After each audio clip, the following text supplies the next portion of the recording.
Salut tout le monde, bienvenue sur la chaîne Rickly Fighters. Donc on va essayer de résumer un peu ce qui s'est passé dans ce 15e épisode de Nanatsu no Taisai saison 3 Gamikirin no Gekirin. Alors reprenons les choses là où ça avait fini dans l'épisode précédent, c'est-à-dire avec le duo Gother et King, donc qui lancent leur attaque, le Célestial Euro. Donc leur première attaque n'est autre qu'une illusion, certainement créée par Gother, hein. Et donc bien entendu que Chandler va essayer de se défendre tant bien que mal. Il va utiliser son full counter. Mais vu que c'est une illusion, bah, ça va rien faire, et d'ailleurs ça va laisser une seconde entière pour Gother et King pour lancer leur attaque. Et donc en une seconde, ils lancent leur attaque, et donc Chandler se le prend de plein fouet, donc ça fait mal, ça fait vraiment mal, ça fait une grosse explosion, celle que vous pouvez voir d'ailleurs derrière moi. Et dans cette explosion, il y a plusieurs albillons qui sortent, voilà, de toute cette petite fumée. Ils sont vraiment nombreux, hein, ils viennent en masse. Et bah, du coup, une petite blague de la part de Hawk, hein, qui arrive, puisqu'il dit regardez mes cochons. Ça, j'ai trouvé ça drôle venant de la part d'un cochon. Et du coup, il y a King qui réplique pas de panique porcinée. J'ai trouvé ça aussi sympa, hein. Et donc, du coup, qu'est-ce qu'il fait King? Il lance son Bumblebee, hein, son attaque Bumblebee. Donc, il tente de vouloir détruire tous les albillons qui sont présents. Donc, pour lui, à la base, c'est son set du menu fretin, hein. Et donc, par contre, il se prend un full counter, puisqu'en fait c'était une illusion créée par Chandler. Et donc il se prend sa propre attaque en mode un peu plus décuplé. Et donc son armure à King, elle est détruite. Et en plus il tombe au sol, donc c'en est fini un peu pour King, hein. Voilà, il est vraiment KO sur le coup. Et donc Chandler, voilà, il se manifeste, il se montre. Il utilise son Absolute Order sur Gother. Et donc en gros ça devient un peu sa marionnette. Donc il l'oblige à ne plus pouvoir attaquer quasiment dans tout l'épisode même, j'ai presque envie de dire. Donc pendant ce temps là, du coup Chandler il arrive devant Elizabeth, voilà, il dit que tout ça c'est sa faute, tout ça, que Meliodas il est à ses côtés, tout ça. Et donc il utilise son attaque Dragon's Crown, donc la griffe du dragon. Mais il y a Jan qui arrive en mode métal lourd, donc son attaque n'a aucun effet sur elle, hein. En métal lourd c'est vraiment du dur, c'est pas du dur à cuire, c'est du dur en métal là, j'ai envie de dire. Et donc du coup ça n'a aucun effet sur elle. Et notre ami Chandler dit que de toute façon il a une technique qu'il utilise, qu'il aime bien utiliser contre les géants pour pouvoir les tuer. C'est une technique un peu qui ressemble à de la lave, hein, donc ça fait fondre carrément le métal. Et donc il utilise sa lave, donc ça arrive. Et là d'un coup il y a King qui se met en travers pour pouvoir se prendre l'attaque. Mais il y a Ban carrément qui vient, qui porte les 4 personnages et qui les met à l'abri. Bon, Chandler il est plutôt énervé. Là il veut utiliser une attaque super puissante, du moins c'est l'impression que j'avais, avec plusieurs petites flammes violettes comme ça. Mais son esprit a été perturbé, puisque quand il s'est pris l'attaque, le Célestial Euro, la flèche céleste, ça a perturbé son esprit. Du coup sa magie en a pris un coup, hein. Sa magie en a vraiment pris un bon coup.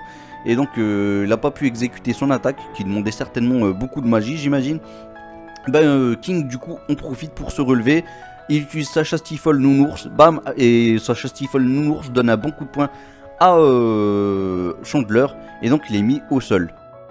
Bon, et du coup Chandler se relève, il lance des pépites d'énergie par milliers, et donc King lui il riposte avec son attaque Bumblebee, et les deux attaques s'entrechoquent, ça explose l'une contre l'autre. Ça va durer un bon petit moment, hein, cette attaque. Et donc pendant ce temps là, il y a Jan qui fonce. Voilà, elle saute avec son coup de pied, bam, dans la face de Chandler. Elle l'enchaîne avec plusieurs coups de poing, mais Chandler en a marre. Donc il utilise son sceptre, hop, il lui lance une petite vague d'énergie. Et donc c'en est fini pour Jan, elle tombe au tapis. Et Ban en profite pour venir choper Chandler, donc il l'attrape par derrière. Et donc il dit à King, vas-y tu peux lancer ton attaque. Et donc c'est reparti pour une attaque de King. Donc il relance son Bumblebee. Et donc en pleine face de Chandler, ça fait mal, parce que même Ban d'ailleurs il se le prend, parce que bon voilà, il a voulu se sacrifier Ban, bah c'est comme ça, hein. De toute façon il est mortel, donc il n'y a aucun souci. Bon Ban lui à ce moment là il est en train de réfléchir, hein. Il se dit quand même qu'il s'en veut pour avoir dit des choses un peu méchantes à son capitaine. Ces choses méchantes, pour ceux qui s'en souviennent, les fighters, il y a eu quelques épisodes que ça a été dit, c'est quand Meliodas dit à Ban qu'il sait ce qu'il ressent. Ban il dit non, tu peux pas savoir ce que je ressens, parce qu'en fait Ban allait perdre Elaine, alors que bon, on sait que Meliodas lui a perdu plusieurs fois Elizabeth, donc bien entendu qu'il savait ce qu'il ressentait, Ban. Et Ban l'a dit non, tu ne sais pas ce que je ressens. Et donc voilà, Ban il s'en veut de lui avoir dit ça, et il aimerait s'excuser, donc il va tout faire pour pouvoir faire vivre encore son capitaine, hein, Meliodas. Et donc voilà, il se prend le coup de plein fouet. Chandler a remarqué de toute façon qu'il était immortel, il a dit ah, eh ben du coup je vais te faire souffrir encore plus. Et donc du coup il le fait exploser notre ami Ban en 1000 morceaux, hein. Bon c'est pas trop grave, de toute façon il va se reconstituer. Et il esquive l'attaque de King, puis il riposte une fois de plus encore avec ses petites pépites vertes. Et King fait pareil, hein, pendant ce temps-là. Donc King, lui, maintenant c'est à lui à son tour de se souvenir de son capitaine, donc de Meliodas. Il se rappelle au moment qu'il a été emprisonné. Donc il a été emprisonné certainement, si je dis pas de bêtises, je suis pas certain. Mais c'est certainement dû à ce que son ami Elbram avait fait dans le passé, quand il avait détruit tous les villageois de la ville de Bastion de Coran. Donc voilà, lui il est emprisonné par les soldats. Meliodas a capté qu'il n'était pas fautif. Et donc il lui dit bah pourquoi tu fais ça et tout. Il lui dit bah de toute façon je suis un pitre roi, tout ça. Il lui explique tout ça.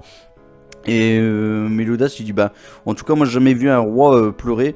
Et donc ça fait de toi certainement un bon roi. Il a dit parce que d'habitude les rois je les vois plutôt tuer des gens. Donc voilà. Et donc pour King c'est très bien. Et donc il continue sa riposte. Mais il y a une petite pépite verte qui s'échappe. Donc qui arrive dans le dos d'Elisabeth. Donc ça la touche. Ça la touche. Et donc après Chandler en profite pour mettre au tapis tout le monde. Donc Jan qui arrive, donc elle se prend une pépite, alors que Jan est en train de blâmer justement Chandler parce qu'il a attaqué Elisabeth et qu'il aurait pu même toucher Meliodas. Donc voilà, elle s'est pris une pépite, hop au tapis. Ban, lui il arrive par derrière pour frapper Chandler. Bon, il se prend un petit rayon d'énergie, boum, c'en est fini de lui. Pendant ce temps là, bah du coup il y a Hawk qui arrive pour essayer d'effacer le symbole qu'il a sur la main, Chandler. Donc il essaye avec sa petite langue. Donc il utilise le clean quelque chose, un truc qu'il utilise pour apparemment nettoyer les assiettes dans la taverne du Bois. Donc bon, personnellement si cette taverne existait et que Hawk existait, j'irais pas manger là-bas, hein, parce que s'il utilise sa grosse langue pour nettoyer les assiettes, enfin ça craint, hein, ça fait vraiment peur.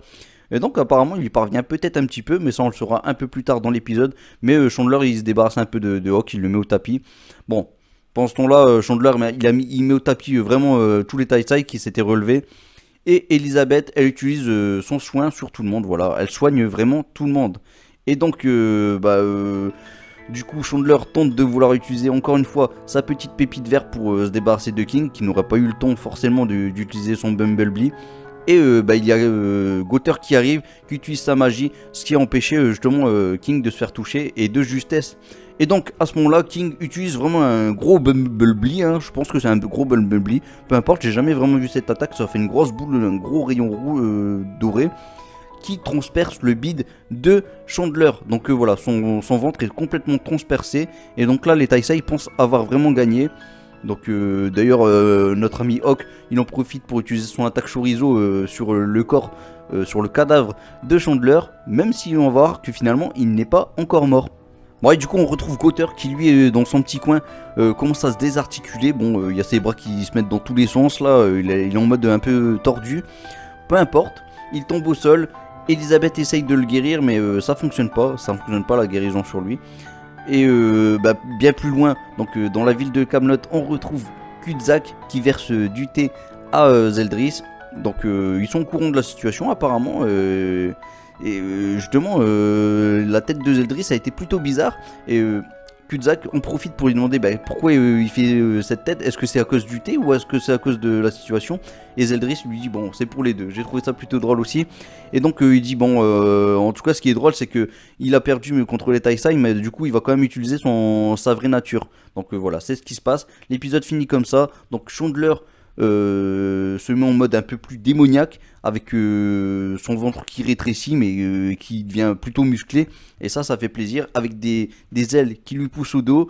Et donc là vraiment je trouve vraiment stylé, ça fait plaisir. Et donc voilà comment on finit cet épisode les fighters. Allez les fighters, maintenant il est temps de passer à la partie critique. Mais avant toute chose, on va peut-être parler un petit peu de l'opening, puisque en fin d'introduction on a eu quelques images différentes de ce qu'on a d'habitude. Donc qu'est-ce qui s'est passé dans ces images? On a pu voir qu'il y a une sorte de dragon comme ça qui débarque, qui arrive comme ça et qui est arrêté par la main de Meliodas, donc comme ceci. Et à la place du dragon, du coup il y a Estarossa qui prend sa place, toujours avec la même image, avec Meliodas qui le retient. Donc il se regarde comme ça dans les yeux. Et d'un coup Meliodas il devient un peu plus démoniaque comme ça, on a presque l'impression qu'il va se mettre en mode assaut. Et il se transforme lui-même en ce dragon. Je pense que c'est le même dragon, ouais. Et du coup, il part, alors que Elisabeth essaye de le rattraper, mais en vain, ça fonctionne pas. Et elle voit que Meliodas, bah, il arrive, il fonce, en tout cas en version dragon ou version chien, je sais pas, vers la déité suprême et le roi démon. Donc voilà comment ça se passe. Donc bon, je sais pas trop ce que ça veut dire, mais bah ça, je vais vous laisser le dire en commentaire, les fighters. Quelle est cette signification? Voilà, c'est la petite énigme de la review. À vous de me le dire en commentaire, voilà, tout simplement. Moi, j'avoue que je ne sais pas trop ce que ça veut forcément dire. Donc, j'ai hâte de voir vos commentaires, tout simplement. Donc, maintenant, passons à la partie vraiment critique, hein. Alors, la musique, vraiment, ça, je l'avais dit dans le live, hein, vraiment, moi, j'ai apprécié. Si ce n'est que le petit point négatif sur la musique, c'est que je l'ai peut-être pas assez bien entendu. Mais c'est vrai que moi j'écoute pas les épisodes avec énormément de son puisque je fais des live réactions et qu'ensuite je ne regarde pas l'épisode forcément derrière, hein. Malgré tout je regarde une fois en japonais, une fois en version sous-titrée français. Et donc les musiques je les entends pas tellement, mais là pour le peu que j'ai entendu je trouvais que ça mettait bien dans l'ambiance. Voilà, il y avait à un moment une sorte de musique de guerre comme ça, sachant que là c'était vraiment un épisode avec du fight. Ça faisait vraiment plaisir. Voilà, là vraiment on était dans l'ambiance.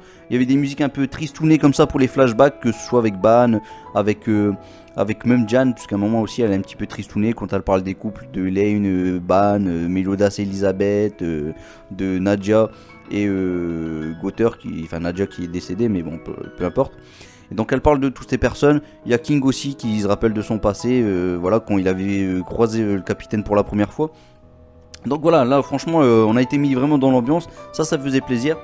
Côté dessin, on a eu de très très beaux dessins et des très moches aussi. Mais voilà, parce qu'à un moment on voit King avec un gros visage. Je vais pas mettre l'image parce que de toute façon je l'ai même pas capturé, donc je vais pas vous la mettre. Mais on a eu des sacrés dessins très moches, voilà, vraiment très moches, avec parfois des personnages disproportionnés. Je sais que Jan par exemple elle est miniature, et je pense que c'est le petit point négatif dans cet épisode, c'est qu'ils avaient du mal à pouvoir faire les bonnes proportions avec Jan qui est miniature, plus les autres personnages derrière en gros. Voilà, moi franchement je trouvais que c'était moche à voir ce genre d'image. Quand Jan a été présente souvent dans les images, ça craignait. Vraiment ça craignait un max. Mais bon, tant pis, on va faire avec, hein. J'attendais vraiment beaucoup de cet épisode, mais on va en discuter un peu plus après. Alors, que dire d'autre? Donc maintenant on va peut-être parler un peu de l'animation. En début d'épisode, ça passait en vrai. Ça passait, voilà, ça passait. Je vais pas dire que c'était extraordinaire, mais c'était pas non plus totalement nul. Mais ensuite plus l'épisode avançait et plus l'animation était à chier, hein. Vraiment, parce que même dès le début on a même eu une explosion. Le seul truc animé qu'on a eu, c'est finalement voir des nuages bouger. Ils ont fait peut-être des progrès sur la fumée aussi, parce que maintenant il y a un peu plus de transparence. Bon, ils ont compris que, ils ont peut-être regardé mon ancienne review, je sais pas, qu'il fallait mettre un peu plus d'opacité sur la fumée. Sinon ouais, franchement l'animation, je trouvais que c'était un petit peu pauvre. Ça reste un peu dans la même lignée que ce qu'on a eu avec l'épisode 12, si je dis pas de bêtises, dans le combat Meliodas versus Escanor. Donc voilà, après ils ont essayé de faire quelques images supplémentaires par rapport au manga, mais ouais non, j'ai pas trouvé ça génial. Ça manque d'effets lumineux en plus, hein. Franchement, il y a eu 2 fois, j'ai remarqué 2 fois des effets lumineux. Alors à un moment où notre ami Chandler utilise son attaque Dragon's Claw. Donc voilà, ça fait une sorte d'explosion sur le Jen qui s'était mis en mode métal lourd là. Là ça fait une sorte de lumière comme ça pour dire qu'il y a eu un impact. Je sais plus, c'est quel moment que j'avais vu encore de la lumière. Peu importe, hein. Franchement il y avait un deuxième endroit, mais bon voilà. C'était pas grandiose, voilà. Au niveau de l'animation, c'est dommage. Alors sinon, bien sûr que, et ça je l'ai dit dans les deux lives, hein, que sur la version japonaise ou française, sous-titré français, mais bien sûr que le scénario c'est top, c'est génial, la mise en scène est excellente, mais ça c'est du travail de Suzuki Nakaba, c'est lui qui nous a fait tout ça dans le manga, et ça c'est beau, c'est génial, et c'est pour ça que je trouve dommage que finalement l'épisode est juste bien, et encore je suis gentil en disant que l'épisode était bien, parce qu'il y en a ils vont critiquer encore plus. Je les ai vus dans les commentaires, c'est pire que moi, mais j'essaye d'être un petit peu raisonnable, de regarder vraiment le pour, le contre, Voilà, on sait que le travail de Suzuki Nakaba est quand même présent malgré tout dans les épisodes, même si lui il met pas sa petite touche. Dans ces épisodes, lui il a fait le manga, voilà, il reste vraiment sur le banc de touche, on va dire, lui il reçoit le petit chèque, ce qui est normal, hein, voilà, lui aussi il est occupé de son côté, donc voilà, je comprends tout à fait, mais bon, voilà, c'est dommage vraiment qu'on en est à ce point-là, et j'ai peur pour le reste de la saison, là, vraiment, plus ça avance, il y en a, ils me disaient, oui, ça va changer de studio, je sais pas quoi, mais il est où le studio? Si vraiment ils ont changé, là, je vois pas de différence, hein, vraiment, je vois pas de différence, pour moi, on est toujours sur le même studio, et de toute façon, je voyais pas un nouveau studio arriver comme ça du jour au lendemain, et puis pouvoir tout changer comme ça. De toute façon, ils peuvent pas faire ça en une semaine non plus, voilà, c'était pas possible. Donc voilà, épisode vraiment j'ai trouvé bien mais sans plus. Et bien parce que Suzuki Nakaba a fait un bon scénario et qu'il a fait de la bonne mise en scène au niveau du combat. Hein. Voilà, en tout cas il va se poursuivre. Donc maintenant on va peut-être parler un peu, on va spoiler un petit peu tout simplement. Donc qu'est-ce qui va se passer? Donc là on en arrive à un point où ça devient très dur. Donc King il va essayer de combattre tout seul, il va dire aux autres Taisai de partir, il va même dire à Ban qu'il est mauvais, qu'il sait pas se battre en gros, qu'il sert à rien.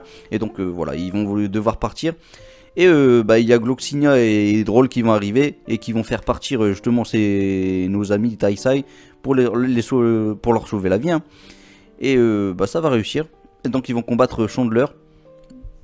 Et en tout cas ça va finir sur le fait que Meliodas, du coup, il va quand même partir avec Chandler. Et pour Gloxinia et Droll, eux, c'est fini. Voilà, ils vont mourir. Ils vont quand même faire des petits compliments quand même sur Jan et King en disant que de toute façon c'est les nouveaux rois et qu'ils seront certainement des meilleurs rois que eux ont pu l'être, en disant aussi à King que de toute façon il a des petites ailes, qu'il est déjà plutôt fort, mais avec des grandes ailes il sera encore plus fort. Voilà, c'est plutôt sympa ça ce qu'il va nous dire Gloxinia.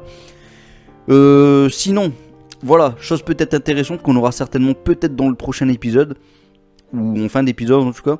Meliodas avant de partir avec Chandler, il va dire à Hawk arrête de me regarder roi démon, un truc dans le genre.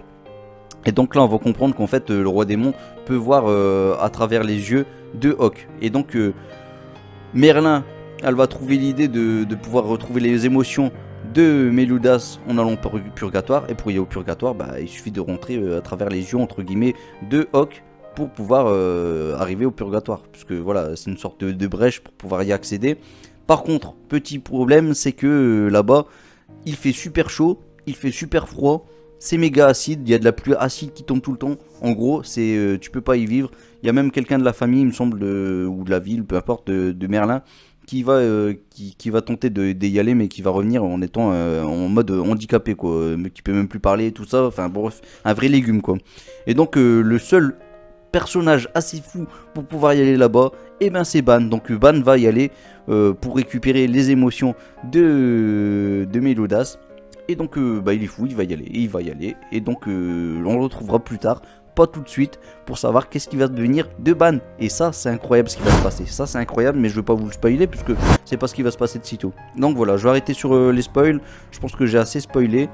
Et on retrouvera plus prochainement Meliodas en compagnie de Zeldris et compagnie. Voilà. Allez les fighters, on se dit à bientôt. Moi je vous dis saté. N'hésitez pas à liker la vidéo si vous avez aimé. Commentez, lâchez un petit commentaire, ça fait toujours plaisir. Le dislike, on l'oublie. Abonnez-vous si vous avez aimé cette petite review. Et on se retrouve prochainement. Moi je vous dis Masenko en espérant qu'il vous guide vers la victoire. Masenko.